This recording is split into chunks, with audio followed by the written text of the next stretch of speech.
స్కూల్కి వెళ్ళే పిల్లలున్నారా?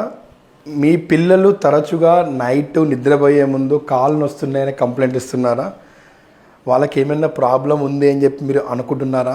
దీనికి గల కారణం ఏంటి అని ఆలోచిస్తున్నారా? Let's discuss. హాయ్, నేను మీ doctor Sandeep, paediatrician, Vishwan Sai hospital, Nalgonda.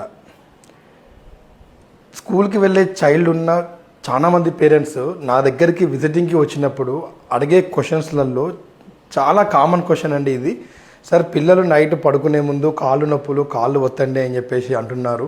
దానికి గల మెయిన్ ప్రాబ్లం ఏంటి అని చెప్పి అడుగుతుంటారండి. The answer is simple, it is normal.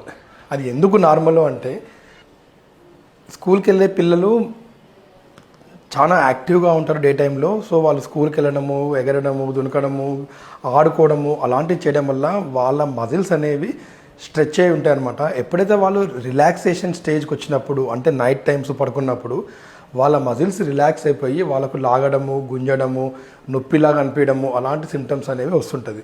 So ఇలాంటప్పుడు మనం ఏం చేయాలంటే, కొంచెం వాటర్ బాగా తాపిస్తూ ఉండాలి, జెంటిల్ మసాజ్ చేస్తూ ఉండాలి, ఇంకోటి హాట్ వాటర్ బాత్ చేపిస్తాం. ఇలా చేపించినప్పుడు ఏమైందంటే బ్లడ్ సప్లై అనేది పెరిగి వాళ్ళకి ఆ పెయిన్ అనేది నార్మల్ అయిపోతుంటుంది. ఎప్పుడు వర్రీ కావాలి అంటే, పెయిన్తో పాటు వాళ్ళకి వాప్ ఏమన్నా ఉన్నా లేదా వన్ సైడ్ నొప్పి ఉన్నా అలాంటప్పుడు మనం వర్రీ కావాలి. సో వీటిని మనం గ్రోయింగ్ పెయిన్స్ అంటారు. ఈ గ్రోయింగ్ పెయిన్స్ అనేవి బోత్ సైడ్స్ ఆఫ్ లెగ్స్, అంటే రెండు వైపులా ఉంటుంది మనకు. దీనికి ఎటువంటి వాపు అనేది ఉండదు. ఈ గ్రోయింగ్ పెయిన్స్ అనేది మెయిన్గా ఎదిగే పిల్లల్లో, అంటే స్కూల్ గోయింగ్ చైల్డ్లో మాత్రమే ఉంటుందండి. స్కూల్ గోయింగ్ ఏజ్ కాకుండా ముందు కానీ తర్వాత కానీ ఇది ఉండదు. Nalgonda parents, any doubts, 24/7 service, Vishwan Sai తల్లి పిల్లల hospital, Prakasam Bazaar, Nalgonda. Thank you.